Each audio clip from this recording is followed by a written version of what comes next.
बेंगलुरु में दो mobile snatcher scooter पर आकर एक शख्स का मोबाइल छीनकर फरार होने की कोशिश कर रहे थे। इसी दौरान एक शख्स ने बहादुरी का मुजाहरा करते हुए अपना बैग उनकी स्कूटर पर फेंक दिया, जिससे दोनों मुलजिम गिर पड़े। पुलिस के मुताबिक भागने की कोशिश के दौरान 18 साल मुलजिम को दिल से मुतालिक तकलीफ पेश आई और उसकी मौत हो गई, जबकि दूसरे मुलजिम को पुलिस ने गिरफ्तार कर लिया।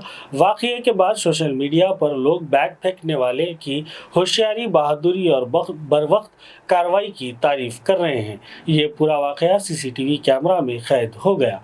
आइए नाज़रीन, देखते हैं सीसीटीवी फुटेज।